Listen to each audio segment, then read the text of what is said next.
ओम शांति। बाबांकर महावाक्य आज डेट 6 अगस्त 2026। प्राप्त मुरली ओम शांति।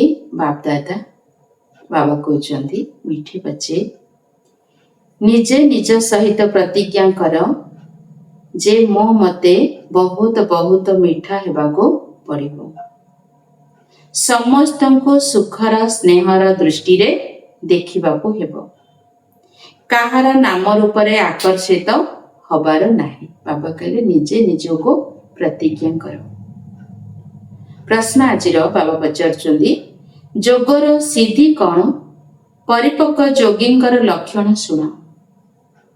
उत्तर सब कर्मेंद्र गुड़िक संपूर्ण शांत शीतल होइथिबो। एहा हेउछि जोगर सिद्धि। पक्का जोगी संतान सेई माने जे मानकर कर्मेंद्र टिकिए हेले चंचल हेउ नथिबो। तिळे मात्र भी कौनसी देहधारी प्रति दृष्टि जाउ नथिबो। मधुर संतान गण एबे तुमे जुबा नुह, तुमर बानप्रस्थ अवस्था अटे। गीत जाग सजनिया जाग। ओम शांति। मधुर आत्मिक संतान माने गीत सुनिले एहार अर्थ को बुझी विचार सागर मंथन करी खुशी हेबा उचित। काहेकि ना एहा हेउछि नुआ दुनिया पाई नुआ कथा। एही नुआ कथा एबे सुनिबाको हेबो। पिला माने जानिछंती नुआ दुनियार स्थापनार कर्ता कौनसी मनुष्य होई पारिबे नाही। तुमे जेते बेले एही कथा सुनुछ तुमे जानुछ जे एहा तो 5000 वर्ष पूर्वर पुराना कथा जहा नुआ करी सुनाउछंती। तेणु पुराना को नुआ को पुराना होई जाउछि। एबे तुमे जानुछ 5000 वर्ष पूर्वर सेही कथा को बाबा नुआ करी सुनाउछंती।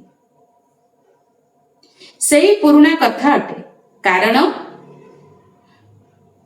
कौन पाई सुनाउछंती? नुआ दुनियार संपत्ति पाइबा पाई। एथिरे ज्ञान डांस करिबाकू हुए। भक्ति रे मध्य बहुत डांस करिथांती। चतुर दिगरे घुरी घुरी नृत्य करिथांती। ज्ञानर नृत्य तो बिल्कुल सहज। भक्ति रे कर्मेंद्र द्वारा बहुत अंग भंगी करिबाकू पड़े। परिश्रम मध्य करिबाकू पड़ी थाए। एठारे तो केवल मन भितरे ज्ञान नृत्य चली थाए। सृष्टि चक्र किपरि घुरुची एही ज्ञान बुद्धि रे अछि। एथिरे कौनसी कष्ट ना।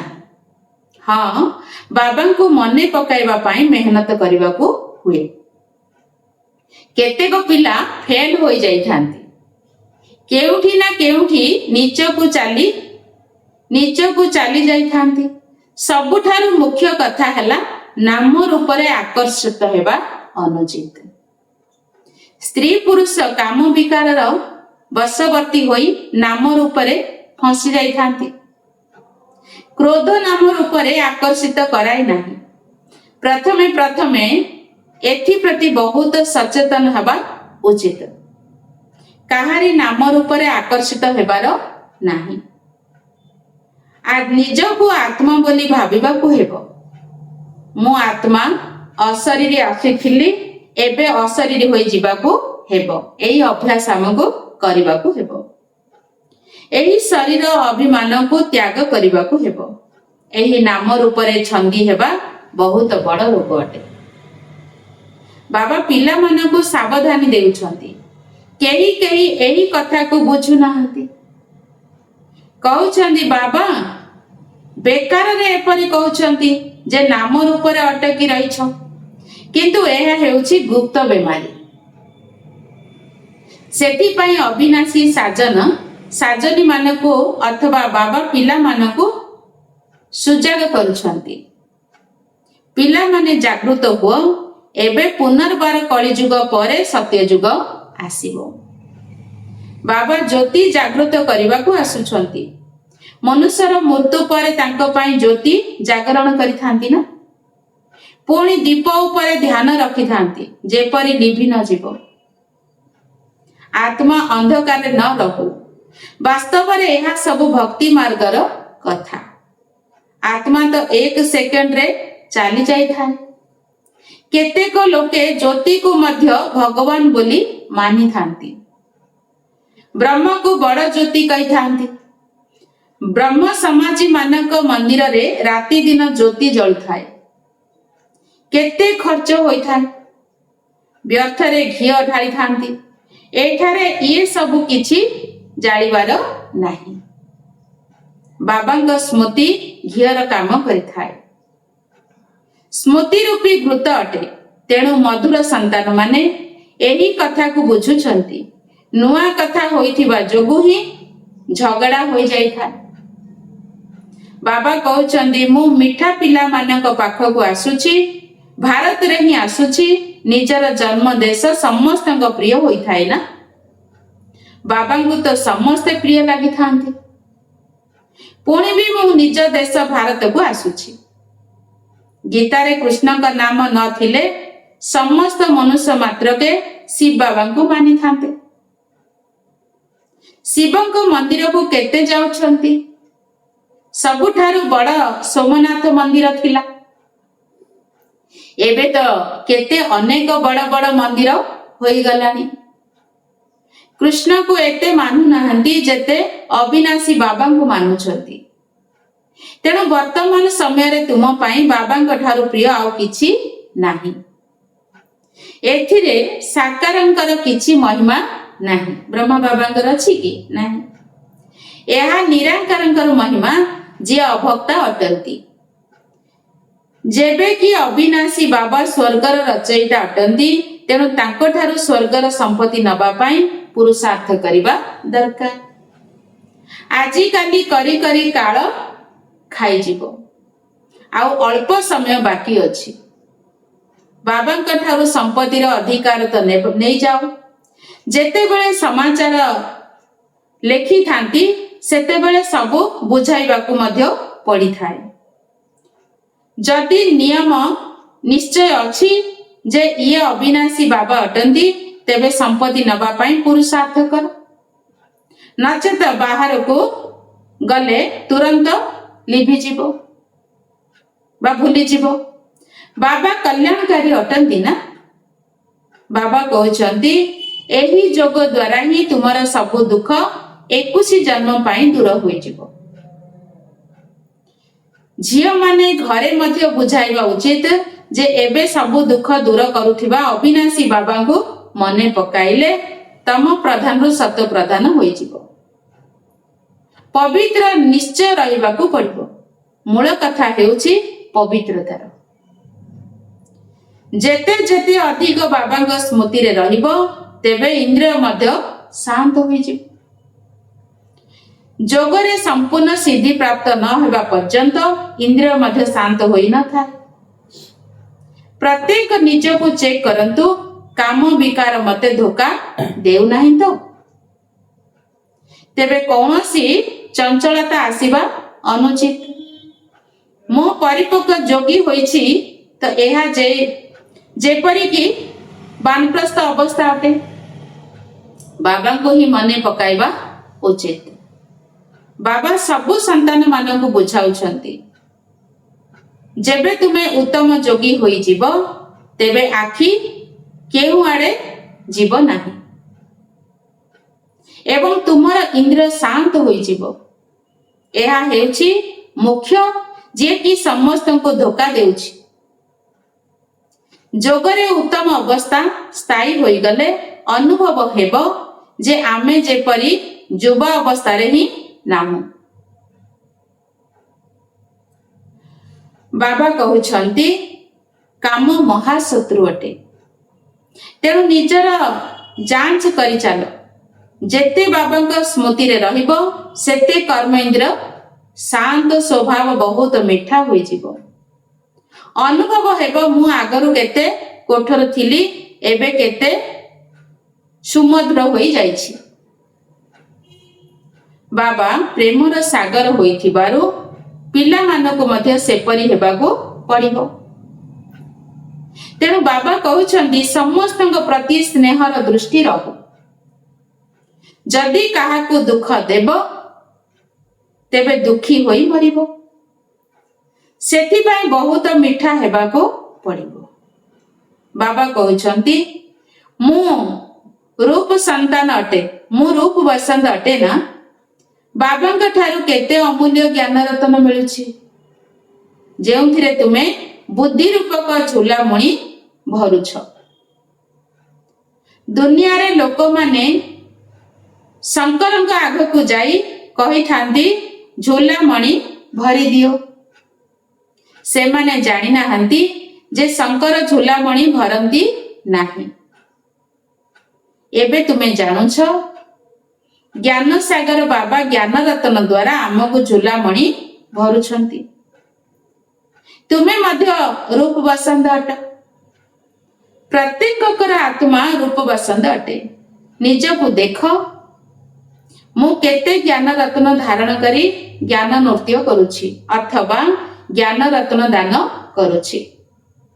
ସବୁଠାରୁ ଶ୍ରେଷ୍ଠ ରତ୍ନ ହେଉଛି ମନ୍ମନା ଭବ।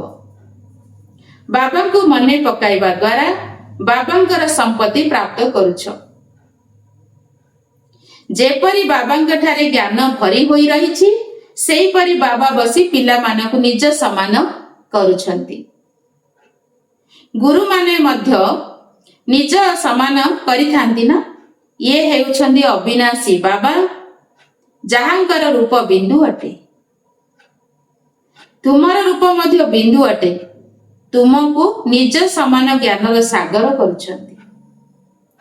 ଯିଏ ଯେତେ ଧାରଣା କରିବେ କରାଇବେ, ସିଏ ବୁଝିଯିବ ଯେ ମୋର ପଦ ଉଚ୍ଚ ହେବ। ବହୁତଙ୍କର କଲ୍ୟାଣକାରୀ ହେଲେ ବହୁତଙ୍କର ଆଶୀର୍ବାଦ ମିଳିବ। ବାବା ମଧ୍ୟ ପ୍ରତ୍ୟେକ ସେବା କରୁଛନ୍ତି ନା। ଏହି କନ୍ୟା ଗୁଲଜାର କେତେ ମଧୁର ଭାଷାରେ ବୁଝାଉଛନ୍ତି। ସମସ୍ତଙ୍କୁ ପସନ୍ଦ ଆସୁଛି ଆମର ଦାଦି ଗୁଲଜାର। ଇଚ୍ଛା ହେଉଛି ଏହିପରି ବ୍ରାହ୍ମଣୀ ଆମକୁ ମଧ୍ୟ ମିଳୁ।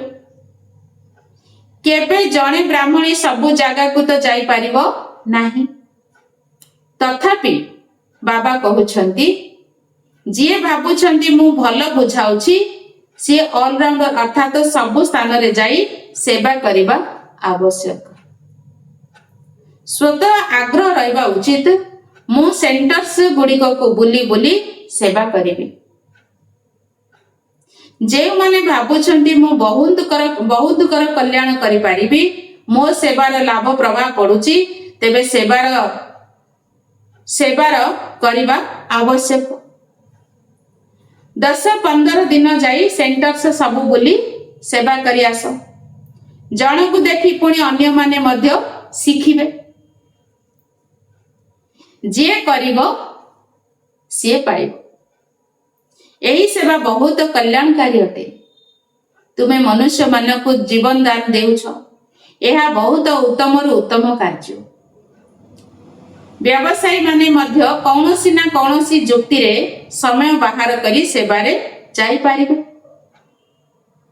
ସେବାଧାରୀ ମନକୁ ବାବା ସ୍ନେହ କରିବା ସହିତ ପାଳନ ମଧ୍ୟ କରିବେ। ଯେଉଁମାନଙ୍କର ସେବାରେ ଆଗ୍ରହ ଥିବ, ସେମାନେ ସେବା ବିନା ରହିପାରିବେ ନାହିଁ। ବାବା ସାହାଯ୍ୟ ମଧ୍ୟ କରିଥାନ୍ତି ନା। ତୁମମାନଙ୍କୁ ବହୁତ ଦୟାଶୀଳ ହେବାକୁ ପଡ଼ିବ। ବିଚାରା ମାନଙ୍କର ଜୀବନ ବହୁତ ଦୁଃଖୀ ଅଟେ। ତୁମେ ଜୀବନ ଦାନ ଦେଉଛ, କାହାକୁ ଅବିନାଶୀ ଜ୍ଞାନର ଦାନ କରିବା ଏପରି ସର୍ବୋତ୍ତମ ଜ୍ଞାନ ଦାନ ହେଉଛି ନା ନାହିଁ। ବହୁତ ଦୟାଶୀଳ ହେବାକୁ ପଡ଼ିବ। ନିମିତ୍ତ ଟିଚରଙ୍କର ସ୍ଥିତି ଦୁର୍ବଳ ଥିବା ଯୋଗୁଁ ସେବାରେ ଢିଲା ହୋଇଯାଇଥାନ୍ତି। ସେଥିପାଇଁ ଭଲ ଟିଚର ମାଗିଥାନ୍ତି। ତେବେ ଚାଲିଯିବା ଦରକାର। ବାବା କେଉଁ ସେଣ୍ଟର ସେବାରେ ଶୀତଳ ହୋଇଯାଇଥାନ୍ତି, ଚକ୍କର ଲଗାଇ ଆସିବି। ପ୍ରଦର୍ଶନୀର ଚିତ୍ର ମଧ୍ୟ ରହିଛି। ଚିତ୍ର ମାଧ୍ୟମରେ ଅଧିକ ଭଲ ଭାବରେ ବୁଝିପାରିବେ। ତୁମମାନଙ୍କ ବୁଦ୍ଧିରେ ବିଚାର ଚାଲିବା ଦରକାର, ଆମେ ସେବାକୁ କିପରି ବଢ଼ାଇବୁ। ବାବା ମଧ୍ୟ ସମସ୍ତଙ୍କର ଜୀବନ ହୀରା ତୁଲ୍ୟ କରୁଛନ୍ତି। ତୁମେ ସନ୍ତାନମାନଙ୍କ ମଧ୍ୟ ସେବା କରିବାକୁ ପଡ଼ିବ। ବନ୍ଦେ ମାତରମ୍ ଗାୟନ କରାଯାଏ, କିନ୍ତୁ ଅର୍ଥ ବୁଝିପାରୁନାହାନ୍ତି। ପତିତ ମନୁଷ୍ୟଙ୍କର ପ୍ରଥମା ଅଥବା ପୃଥିବୀ ଆଦିର କେତେ ବନ୍ଦନା କରାଯାଏ ନାହିଁ। ଇଏ ତ ହେଉଛନ୍ତି ପାଞ୍ଚ ତତ୍ତ୍ୱ, ଏହାର ବନ୍ଦନା କଣ କରିବ? ପାଞ୍ଚ ତତ୍ତ୍ୱରେ ଶରୀର ଗଢ଼ା ହୋଇଥିବାରୁ ଶରୀରର ପୂଜା କରିବା ଭୂତ ପୂଜା ହୋଇଗଲା।